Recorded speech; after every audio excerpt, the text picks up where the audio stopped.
You can run the numbers all you want. You can do all that stuff, but you gotta react. You gotta respond. Faster.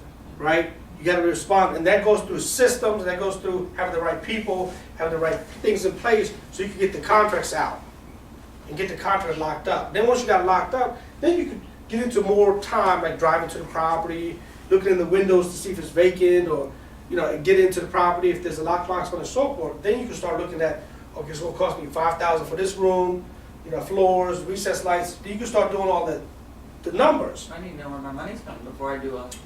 Don't worry about that. Or the 10 days. Don't worry about that. The thing is, get the deal first. Get the deal first. Once you get the deal, you can get the money. Again, there's this much money out there. What is everybody looking to do? They're looking to flip their money. They're looking to flip their money. So if you got $10 million sitting in the bank account at 2%, it's not doing you anything. So if he comes to you, he's like, look, I got 3 deals. Here's the numbers. It's got a $200,000 margin here, $200,000 margin here, and you can make 15% on your money in 6 months. And here's how you can secure your position. Get that money to work for people, right? So find the deal first, lock up the deal, do your numbers, present it properly, the money will come. He's got 30 years of experience. I know, but we're still more scared about the money at first. Don't worry about the money. That's our biggest. Look. Have faith in yourself. I think that's the point there. Have faith in yourself and believe. Believe in yourself. Because God's not going to take you to the second step if you don't believe in what you have. Right? So have faith in yourself. Believe in yourself first, step 1. Step 2, doors will open up. So have faith. Don't worry about all that stuff. You know what I mean? Get the deals.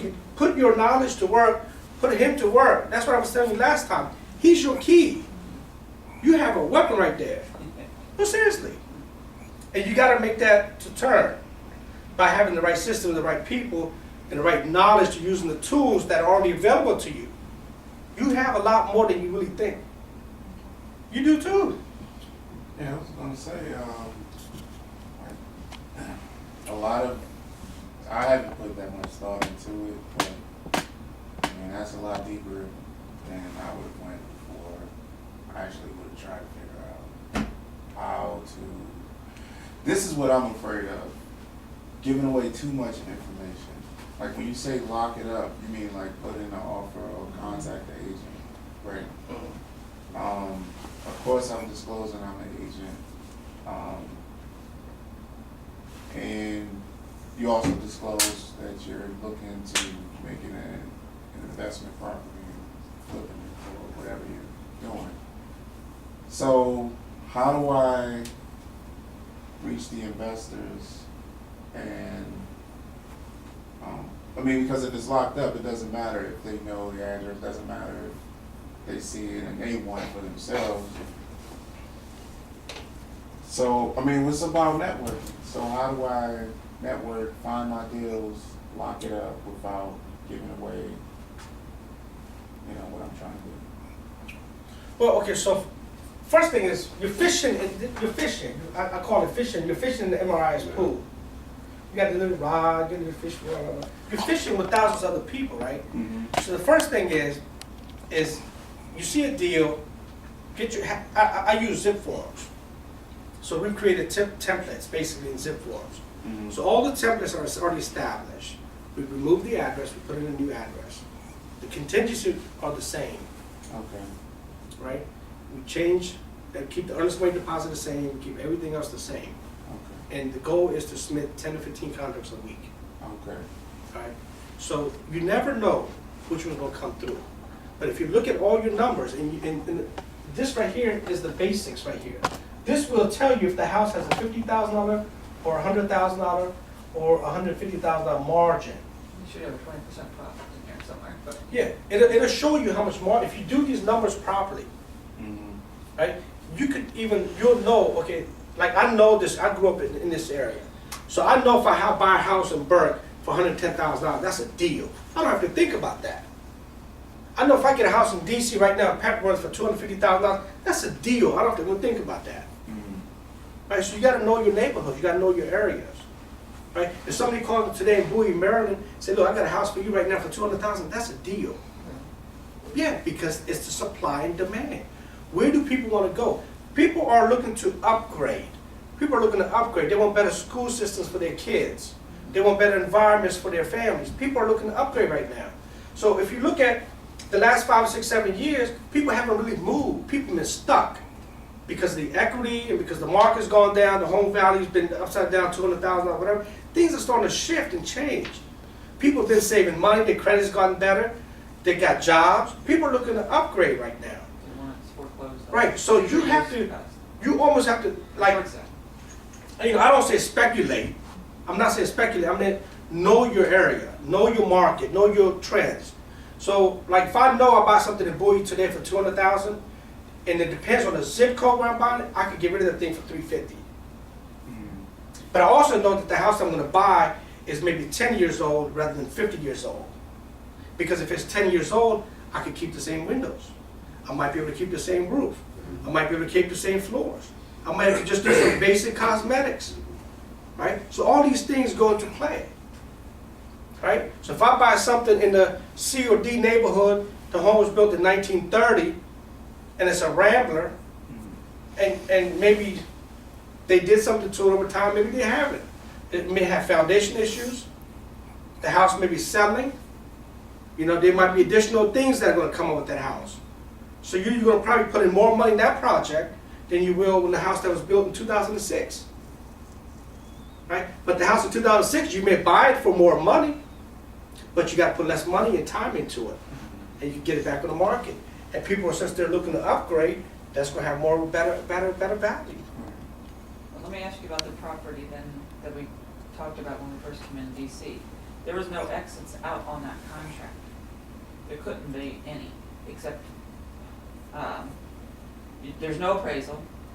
There's only lending, or it's a cash buyer. You had to have cash because it was very distressed property. Right. You have no home inspection, no appraisal. There's no outs in that. There's no exits in that contract. Did you feel comfortable with the neighborhood? Did you? Yeah. You felt comfortable with your CMAs? Yeah. You felt comfortable with your construction, your holding costs? Yeah. Yeah. Then do you regret not doing it? I was up to the minute trying to, but he's the one who said no, don't Well, do it. the fear was that we didn't know investor. So I guess. And I even had like you said, escalation in You find the deal, I mean, and then you can find the investor. Because that was a good deal. That was the deal. What is needed? I wrote down what is needed. Right? I wrote down how to make money in rehabbing. Then I wrote down what is needed. And what is needed, number one, is knowledge. Number two is knowledge. Number three is knowledge. That's what is needed today. Because that deal, that house, now you regret it because you didn't have the right knowledge. Right? So that's what's needed. I mean, if you're going to play in Virginia Burke, get to know those zip codes extremely well. And put them on your watch list. If you're going to learn DC or PG or Montgomery County, get to know the specific areas extremely well and start targeting those areas. Because you'll know when something hits that that's a deal. 4-bedroom, 3-bath for $160,000. That's a deal. Right? So you got to know all these things because it's all about just putting together. And information is everywhere. The internet, the newspaper, Channel 5 News, Channel 8 News, it's everywhere. But you got to get really clear with, one, what is your goal, how you're going to spend your time, and where you're going to invest your time, and what's your outcome for that investment, which is your time. So you're saying, Go ahead. No, go ahead. so you're saying basically, be prepared with, like you said, the zip forms, learn the specific areas, and once you know that market and know that specific area, it'll be easy for you to identify, even though you're going to run the numbers, something that just jumps out on the page, you want to jump on it as soon as possible. Yeah. Lock it up, and then you're going to get into putting a deal together to present it to investors. Yeah. But what is the 12% for? I'm sorry, I didn't catch that. Oh, here, this is we were talking about closing costs. Okay. Well, it's the commission, Yeah. stuff like that. Yeah, commissions. And the lender fee, Commission. your Yeah. lender fees, stuff like that. Yeah. Okay, so that's all rolled into one, Yeah. is it So, okay, so now let's say you got the deal locked up. So you found this deal, you like it, you did the numbers, everything's, Right. now you put a nice proposal together. All right, so pretend like you're going to Goldman Sachs. Always think here. You're going to Goldman Sachs, all right? Now, when you think about Goldman Sachs, what do you think? You better come together properly, Right, right. 100% properly. They don't have time for nonsense, right? So that means when you put your package together, you have everything lined up, right? So you have your statement of work, you got your construction costs, you got your draw schedule, you got your license, you got your CMAs, you know, you got all the analysis put together, the proper due diligence package. And the last page, which is going to show your return on the investment and your profit margin, you take that and you put that first.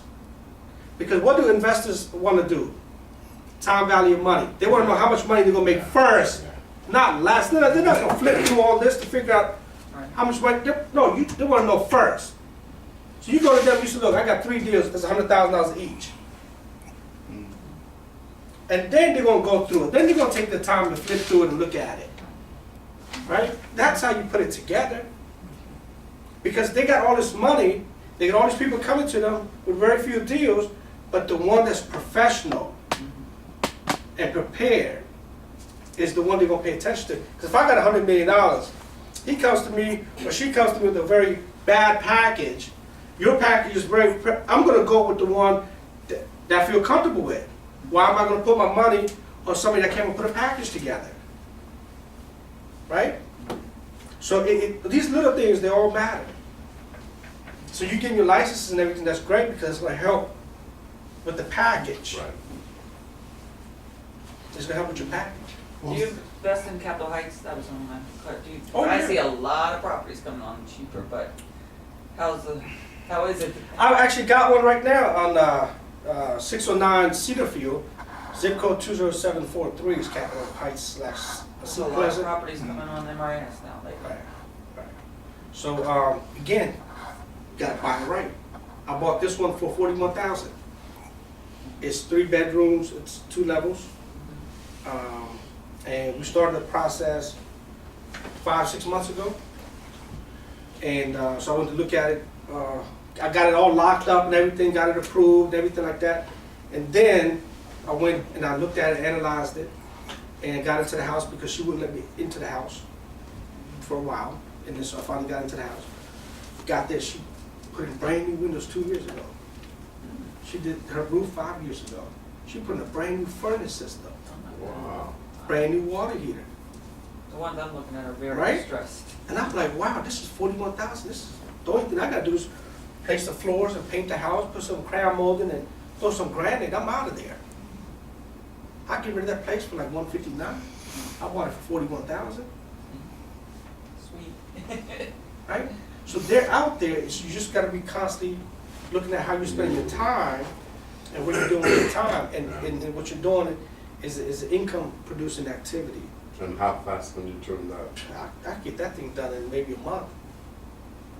It's just a matter of getting the guys in there paint. They can paint the whole house in 2 or 3 days. Yeah. And then once they're out, I can get the guys to put the carpet in. The guy can put a carpet in a day. And then once I knock down the walls, I get the granite guy come in, put the granite in a day. I'm not doing anything with the lights. They already got recessed lights. Well, it goes on pricing. So here's the thing. So when you do your CMA, so let's say you're in that particular neighborhood. Let's say you got 179, you got 173, you got 175, right? That's what things are selling for. What I'm going to do is, let's say I list it for 161, because you want to get a whole bunch of people to come there, and then you have now there's multiple offers going on, and then you pick the best 3. Okay, give me your highest and best. Give me your highest and best by Friday. Give me your highest and best. You'll hit this number. Yeah. You'll hit that number, but you got to start off low to get a whole bunch of people. If you start off here, you may get 20 people, 30 people. You start off here, you get 50. And then you do the highest and best offer. That's what But you banks also do. may sell at the lower and still have a name for yourself that people keep looking because they know your quality. That's true. Coming. That's true. But right now, I'm about money. I got bills today. Well, there'll be multiples Yeah. coming though, because they'll see your. Yeah. But, you know, but that's how you gotta, because my job is also is, how can I get the hard money guy his money back fast?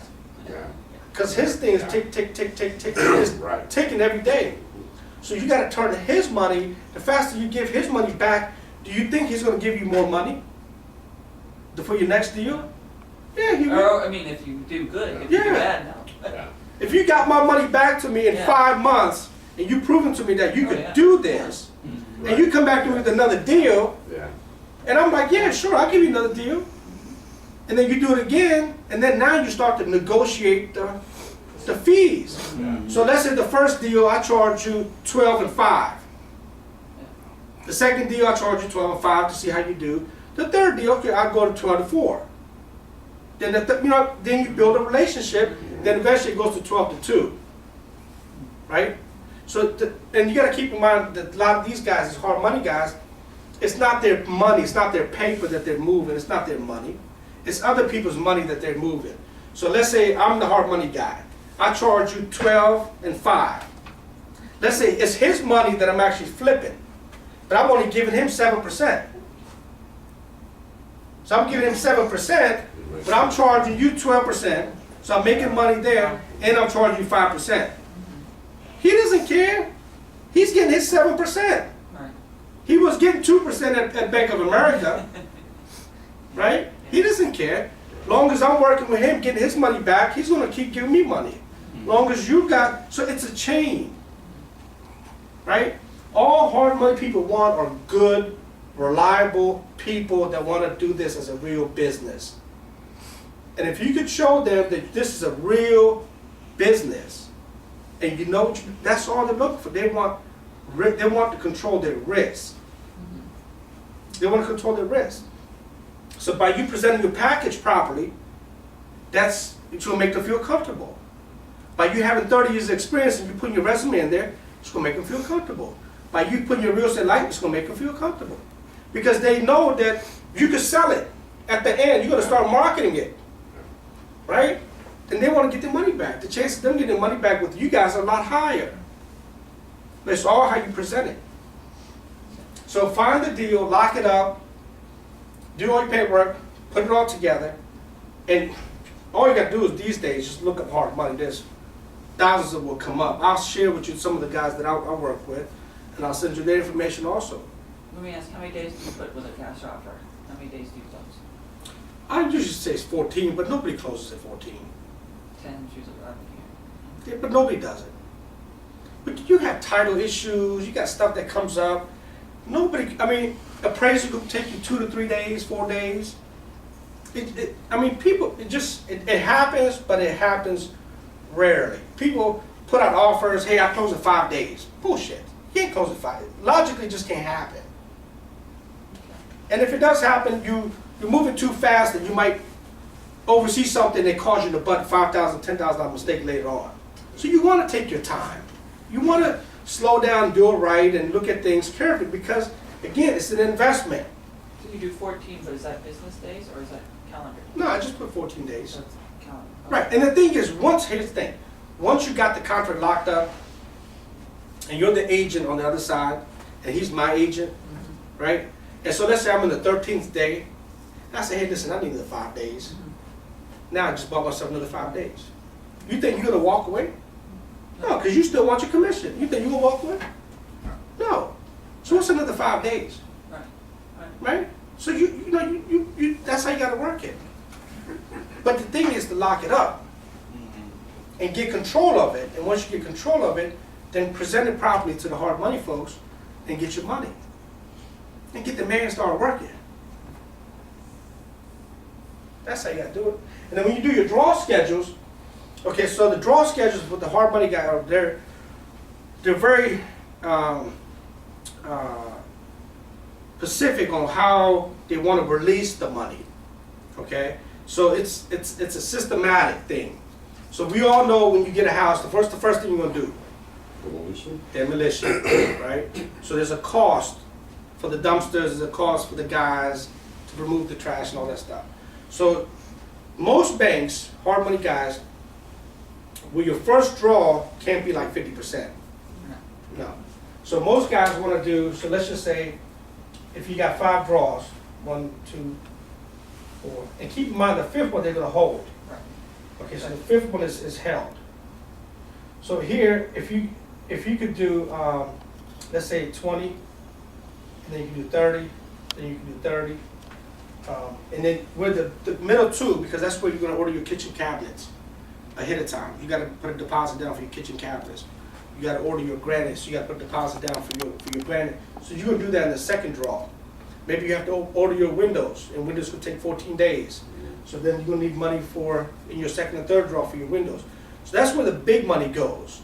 Let's say you got to drop in a 5-ton unit, and you got the ductwork. That's a $6,000, $7,000 job. So your second and third draws are going to be a little bit larger, and your last draw is going to be for your finishes, right? And so they also charge. Some banks will charge you $150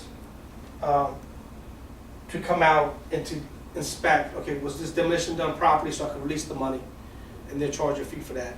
Then, you know, when you order the cabinets, you send them hey, I just ordered the cabinets. I just put $10,000 down, and then you show them that, and they'll release the second draw. So it's even the draw process is very clear and specific, and what you're going to do for each draw, and what you're going to have completed before they'll go to the next draw, and the next draw, and so forth. All right. He's So- used to that. Any questions on the hard money? Not now. No? Was that, I mean, Yeah, it was clear. it was clear? Yeah. Okay. Now, don't forget, the other thing is, all right, so the hard money is a lot of these guys, you know, trying to clean it all up. So at the end, the transaction is done. Okay? You got the money back to them, the hard money guys. Everything's done. You got theirs, you got theirs. Now, here's December 31, at the end of the year. Just like any other mortgage company, they have to give you an interest write-off on the money that you spend on the cost.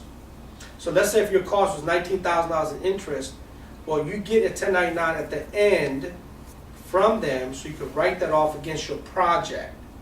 So if you do 123 Main Street as your project, and you have all the write-offs that you're gonna have, your points, your interest, all that stuff, a lot of these guys won't send you that document unless you ask for it. And what I do is I ask for, hey, listen, I need my tax write-off document, so I can write off these fees that you charged me. You know what I mean? So you got to ask for that too. And then when it comes to your accounting, when you're doing your project for your accounting, we use QuickBooks. Okay? So within QuickBooks, we create a class. So 123 Main Street is a class, and then inside there you have your accounts like your Home Depot, your Lowe's, your windows, your labor, your insurance, your mortgage payments, all. So at the end of the month, so you could run your P&Ls, how much money went out, how much money went in. If you know your first draw is going to be $20,000, you know you got to stay on top of your expenses and your projections and stuff like that. Because if you mismanage your money, you could go, the project won't get done, Oh, yeah. and then the hard money guy's not going to give you any more money. And the cleaner books you keep, the cleaner P&Ls or balance sheets, again, it's all about looking professional and doing a good job and showing them you're different. Showing them that you're not just a regular guy that wants to just get in, but you are looking at this thing as a real business, as a real long-term business. And that's how, if you approach it that way, people want to work with good people, bottom line. You know? So, how am I doing there, Tasha? You're doing great. You mean on time? Yeah. It's 1:36. Okay. All right, so what else, do you guys want to cover anything else? Is there any questions you guys have? And then we talked about the secrets of investing like a business, step-by-step process. And so these are some of the step-by-step processes that we're talking about. In terms of the other thing I could share, look, is you can't do everything by yourself. Okay, you cannot do it. In this business, you have to have a team, and you have to have not just anybody on your team, but the right people. Right? Well, if you look at the Super Bowl, the reason they won is, one, they were hungry, and they were determined, and they went out there and they played full out. They gave their heart out Okay, they were focused. That's how they won that game, and they had the right team. The team was on the right page, play by play, right? So everything, I mean, at one point we thought they were gonna lose, but they came back, right? It was the mental mindset of the team. If you have 1,000 people pushing everything towards one direction, you're gonna make an impact. But if you got 1,000 people doing 1,000 different things, you're just going around and around, right? So the faster you learn these are what I call basic tools, basic systems, and change your mindset and change how you invest in your time and what are you doing with your time and what the outcome of that is the faster you're going to get to where you really want to be. So having the people and figuring out what you could outsource. Like if you take, say, okay, here's me, and here's all these things that I do every single day. All these things, I do all these things. Well, what can I outsource? What can I get rid of? What can I get rid of? What do I hate to do? The shit that I gotta do, but I hate to do it. You know, what can I get somebody else to do it? And the thing you gotta realize, there are people out there that love to do what you hate to do. They love it. They thrive. There's people that love accounting. They love bookkeeping. They just love, I hate it. But you can pay somebody that loves it, that has a passion in it, let them do it. Right? There's people that hate doing painting or construction work. But there's people out there that love it. Well, get the right people to do it. That's what it comes down to. Is to figure out what you don't want to do, make a list of it, and say, okay, how can I outsource this with the right person to get the right income to keep this thing moving forward, right? And then where can I use my time? So now let's say you freed up 20 hours of your time a week. So, you know, what do I do with that time? Right? You network, you send out letters, you talk to people on the phone, you send out emails, you talk to other agents, you look at newspapers, you look at auction websites, you're constantly bidding on contracts, you're looking for deals. This whole thing is about looking for deals. But then you have your admin doing all these other things. So there's now two things going on at the same time. Right? So when you hire somebody, what you're doing is you're making an investment in yourselves. You're making an investment in yourself because you believe in what you're doing. You have faith in what you're doing. So you're investing in yourself by hiring somebody. So don't look at hiring somebody as an expense. Look at somebody as, okay, this person I'm going to hire, I'm going to invest in them because they're going to allow me to open up my time. And the time is the biggest thing that you can actually have. What do we all want? We want to be on a cruise ship, right? While there's money coming in. That we want to go to Florida as there's money coming in. But the time allows us to do that if you got the right system, the right people doing what they're supposed to do. You see what I mean? So think about it like that and just stay focused and just invest in the right people and be clear yourself. Be clear yourself. Like, what do you want? Why do you want it? When do you want it? Don't worry about the how. Don't worry how the money's going to come. Don't worry about how. Just focus on your game plan. So, all right, that's it. That's all I got to share. I hope you guys learned something. And where do you get your money from? Who do you use? well, I use a few different guys. I use this guy named Jeff Levine. I use him, and I'll share his phone number with you. Then there's a guy named Walter Lyons. He's at ACC Mortgage. And then there's a few other smaller, hard money local guys. I'll send you a list. I have like about 6-7 people on the list. But the basic thing is if you have a nice package put together and you're able to submit it properly, it doesn't matter where you go because they're all looking to flip money. They all got money. They're all looking to move their money. So there's 30, 40 of these hedge fund, local investor guys out there. And, you know, so I mean, those are good guys. But I wouldn't just limit myself. I would look around. It'd be in the first deal going out, ask them. Yeah, you could run it to them to get some pricing. Just like, you know, if you have a plumbing job, you may want to get 3 different quotations on a plumbing job. So same thing with this. You may want to talk to 3 or 4 different hard money guys and get an estimate of what they charge, how they do their draw schedule, do they charge for a fee, for a draw schedule? Do they have admin fees? Do they have any BS fees on the back end? Because they may tell you up front, oh, it's 12 and 5, then they may have all these nonsense fees on the back end, which adds another 1.5 points to the total. So that could go up to 20% rather than 18%. So you gotta be careful about, like, you say, look, show me a preliminary HUD-1, or show me what my total cost is gonna look like at the end. So you may wanna get that information up front, because like, some people say, oh, I may